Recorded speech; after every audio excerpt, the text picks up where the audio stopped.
Being hospitalized is such a hassle. Give birth before I come home. Don't trouble me any further," Tom said as he upturned the wine bottle he had, pouring its contents over my head. The aroma of the wine's grapes, the alcohol, now unbearable in its harshness. This wine was something my father brought, saving it for when I'd get better. Since getting pregnant, it's been nothing but unpleasant experiences. Tom showed no kindness to me, struggling with morning sickness. Instead, he would just harshly say I wasn't trying hard enough. Yet, I endured desperately. To have such an outcome waiting, it's just too much. In a rage, Tom threw the empty wine bottle at me. Bracing for the impending pain, I tightly closed my eyes. But the wine bottle thrown by Tom hit. My name is Allie Kirk, a 34-year-old housewife. I live with my husband Tom. We were colleagues at the company where we worked. Acknowledging each other as rivals, continually striving for excellence. In time, we developed feelings that went beyond just work. Things moved quickly from there. I was able to share my feelings with Tom, and he felt the same. Our somewhat awkward dating period was incredibly happy. Every day felt fresh and so blissful, it made me wonder if it was all too good to be true. After a year of dating Tom, at a fancy restaurant he'd booked stretching our budget, he proposed, asking me to marry him. There was no reason to refuse. By then, I had already dreamed of building a home with Tom. Our wedding was a small affair with close family and friends. As I'm not one for large gatherings, which he considered thoughtfully. But marriage isn't all about being celebrated by many. That day, filled with warm wishes from loved ones, was unforgettable for me. The happiness continued unabated. 2 years into our marriage, feeling unwell, I went to the hospital with Tom. We discovered a new life growing inside me. The ultrasound revealed we're having a girl, our precious little one. Now, it's not just the two of us, it's going to be the three of us. The realization slowly sunk in, and it was overwhelming. Right after we found out about the pregnancy, we called our parents. They were thrilled, saying, "Finally, a grandchild." They suggested I come home during the pregnancy since it might be tough, but Tom couldn't join because of his work. The idea of leaving Tom alone and staying at my parents' felt awkward, so we decided to tough it out on our own. "If you run into trouble, just tell us," my parents said repeatedly. I know we'll probably turn to them when things get really tough. But until then, Tom and I want to try brining out the best of us. After all, we're this child's parents. We doubled down on our efforts even more. To become worthy parents of our adorable child growing inside me. To make sure when this child is born, they feel it was good to be born. We tackled everything we possibly could. Sometimes pushing ourselves too hard. But each time we managed to accomplish something, feeling we were getting closer to being good parents, there was an indescribable emotion. However, I was the only one who felt that way. From the day we found out I was pregnant, Tom gradually became colder towards me. "You've been out drinking till this time again? Can't you act a bit more responsibly? You're going to be a father, don't you have any sense of responsibility?" Tom didn't come home until late at night. I know from working at the same company that his company advocates no overtime, and indeed, even during busy periods, he has never come home late at night before. Moreover, I could tell from being close that he reeked of alcohol. Tom has always enjoyed his drinks in moderation, but lately, it's as if he's been going overboard, coming home drunk every day. If he was late because of work, that would be one thing. But in Tom's case, it was clear he was just out having fun. Of course, I'm not saying he shouldn't have time to unwind. Enjoying a drink in moderation is probably necessary, especially considering how hard Tom works every day. However, since finding out about the pregnancy, Tom has been out drinking every day for a month. Returning home severely intoxicated, making it my job to look after him. Despite being heavily pregnant and exhausted, Tom doesn't approve of me sleeping before he comes home, so even if he returns late into the night, I'm not allowed to sleep and have to stay up taking care of him. Despite being pregnant, I have absolutely no time to rest for our child.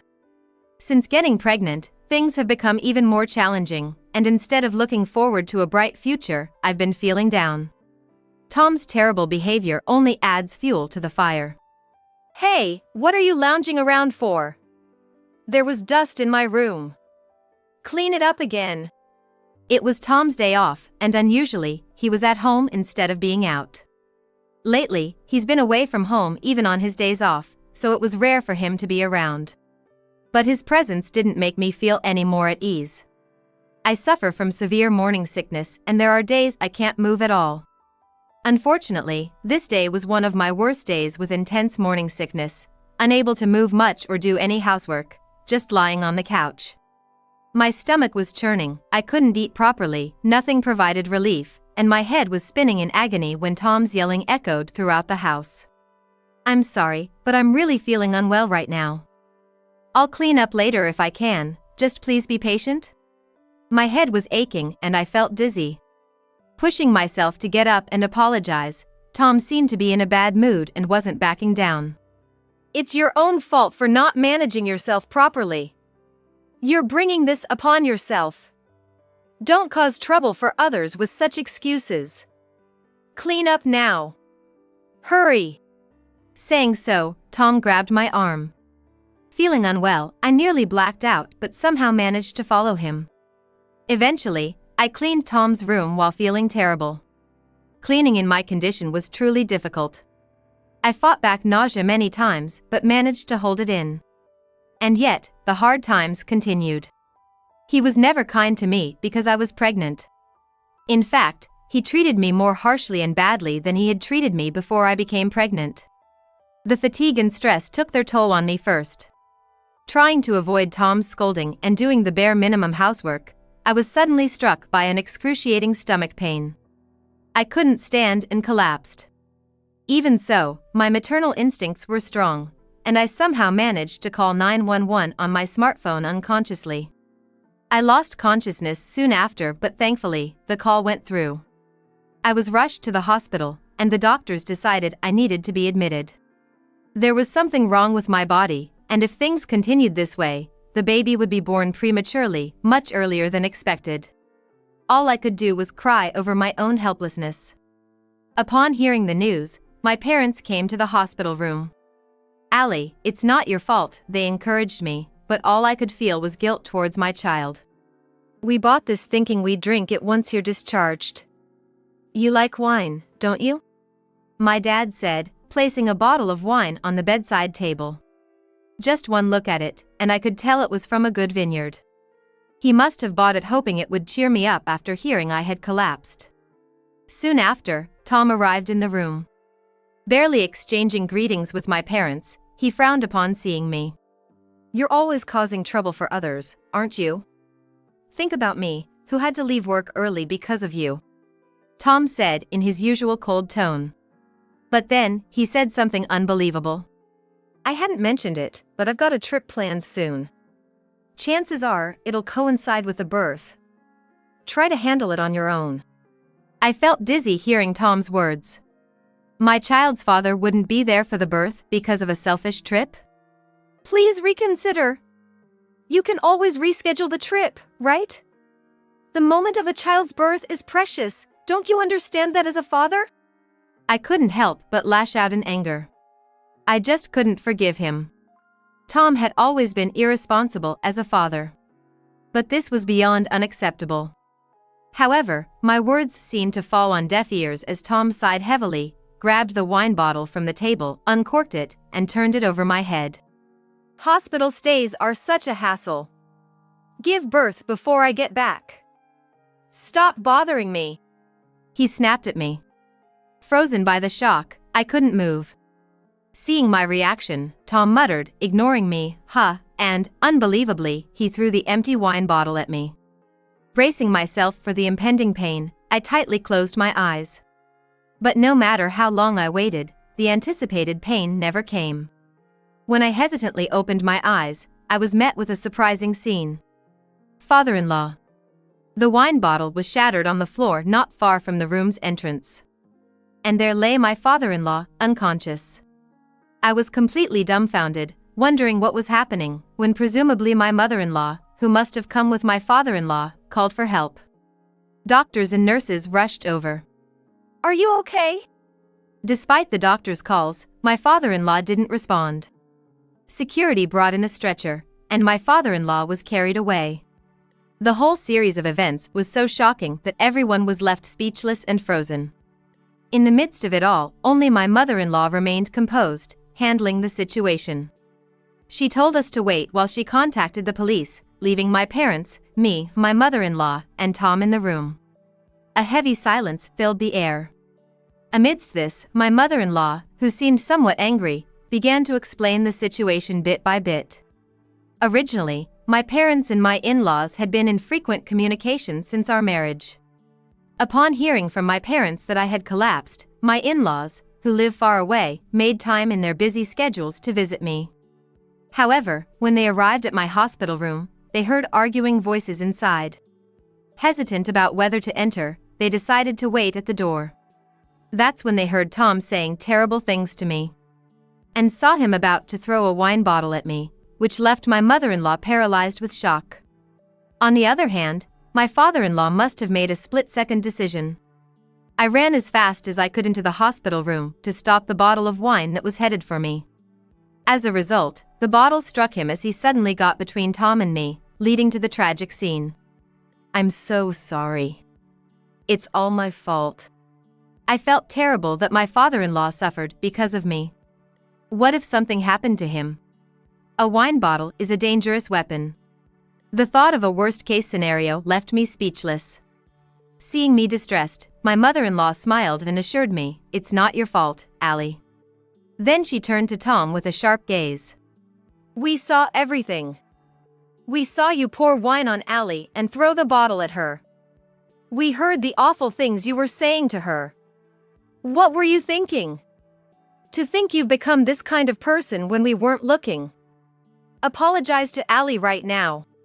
The anger in her voice was palpable. Now that my father-in-law was seriously injured, her anger made perfect sense. Even if the bottle hadn't hit my father-in-law, it would surely have hit me. Throwing a weapon at someone is not normal thinking. "Shut up. Don't blame me. If you're going to blame anyone, blame Allie for not maintaining a proper married life since she got pregnant. I've been patient ever since Allie got pregnant. But all she does is blame me every day. It's Allie's fault for stressing me out." What Tom did is absolutely unforgivable. Yet, he's trying to escape his guilt and shift all the blame onto me. His words make it feel like everything we've built up is crumbling down.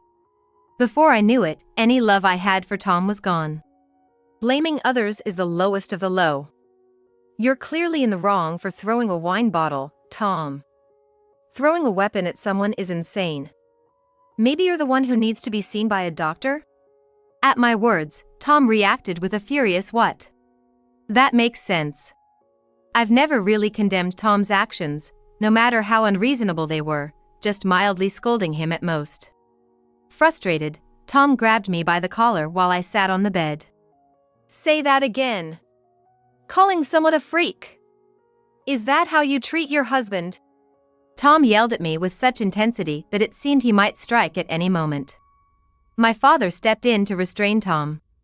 Overpowered by my father's strength, Tom quickly let go of my collar, and my parents and mother-in-law intentionally created a distance between Tom and me. Yet, the resentful glare from Tom was painfully clear and hard to bear. "You still dare to act like this? Let me tell you, no one here is on your side.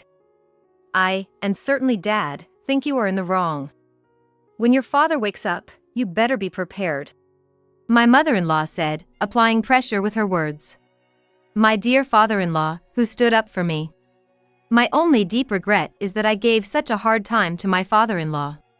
Even though the wine bottle was meant for me, the fact that it knocked my father-in-law unconscious is undeniable. Tom keeps diverting his gaze from this reality, persistently blaming me, insisting Allie is at fault. No matter how much my mother-in-law argues you are to blame, it doesn't change. Even when my parents give him cold stares, he remains unaltered. Everyone present is exasperated by Tom's refusal to accept his wrongdoing. What can be said or done for Tom to truly reflect and amend his ways? No answer comes to mind. But we can't just let this go.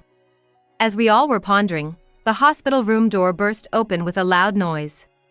Turning to see what was happening, there stood my father-in-law, his head wrapped in bandages. Nurses and a doctor were following him, but when my father-in-law said, "I'm fine now," they remained calm and left the room. Father-in-law, are you okay? I'm so sorry, it's all my fault. Tears started to flow the moment I saw him. He was standing on his own, but his head was so heavily bandaged it was painful just to look at. If only he hadn't shielded me at that moment. Overwhelmed by guilt, I started to sob, but my father-in-law came closer to the bed and smiled. "It's not your fault, Allie. But I overheard some intolerable words while I was awake." My father-in-law spoke kindly to me, but his expression quickly turned to anger as his gaze fixed on Tom. Dad, I'm glad you're not severely hurt. I'm really sorry about what happened, my hand slipped. I never intended to hit you with a bottle, believe me. Tom desperately clung to my father-in-law. My father-in-law is usually very calm, more inclined to understand the root cause of issues rather than blame or get angry. However, there was no trace of his usual gentleness in his look at Tom. The tension in the room signaled my father-in-law's anger. My mother-in-law, my parents, and I all remained silent, watching the situation unfold. "You said you didn't intend to hit me. Then who are you aiming at?" "It looked like it was going to hit Allie if it hadn't hit me," my father-in-law asked Tom. It was a calm but forceful voice. Despite the authority in his words, Tom, misunderstanding that he was being defended, tried to ingratiate himself with, "Exactly. I wasn't trying to hit Dad. I wanted to make Allie reflect by hitting her. Dad, you might not know, but I've been continuously stressed out by Allie. Every day she's just angry. You always said getting angry doesn't solve anything, it just makes the atmosphere worse." I agree with that. So, being scolded by Allie every day was a torment for me. "You hate getting angry, Dad, so you must understand how I feel, right?" I felt disgusted by Tom's words. Complaining about being scolded and stressed out? If Tom had acted responsibly as an adult and a father, none of this terrible situation would have happened. It's all Tom's fault. His appalling attitude naturally twisted my expression in disgust, my hatred for him growing boundlessly. Perhaps sensing my feelings, my father-in-law shouted at Tom, "Enough is enough. Dad." Tom was taken aback by the sudden outburst. Even my usually calm father-in-law had every right to be angry this time. It was fortunate that there were no life-threatening injuries, but it could have easily gone the other way. "I would have considered forgiving you if you showed genuine remorse. Everyone makes mistakes. That's why if you had shown even the slightest regret, vowed never to repeat such an act, and sincerely apologized to Allie, I would have done everything in my power to help you find forgiveness. But you betrayed even that sentiment. Not content with just hurting Allie, you disregarded my feelings as well. There is no mercy left for you." My father-in-law's voice filled the room, tinged with a despairing, lonely tone. His words constricted my heart. I'm sure my mother-in-law and parents felt the same. In the midst of it all, there was just one person who failed to read the air. "Dad, please don't say that. We're family, aren't we? I'm your flesh and blood son. Without your help, my life is over. Don't abandon me, help me. Without you, I'm nothing. Are you okay with seeing your son's life fall apart?" Tom was desperately clinging to my father-in-law, but no one in the room was willing to lend him a hand. Instead, everyone looked at him with contempt. Serves him right, it was his own doing. Thus, Tom, the person that I had long been pondering, had to suffer the wrath of heaven. He was taken by the police for questioning, and ended up being charged with assault, resulting in a hefty fine. He begged for help, but to be honest, I had neither the obligation nor the inclination to assist him. My affection for him had completely drained, so after giving birth to our daughter, I presented him with divorce papers. Tom was desperate not to divorce, but after what had happened, there was no way I could continue our marriage. His resistance was so strong that I had to hire a lawyer and go through divorce mediation.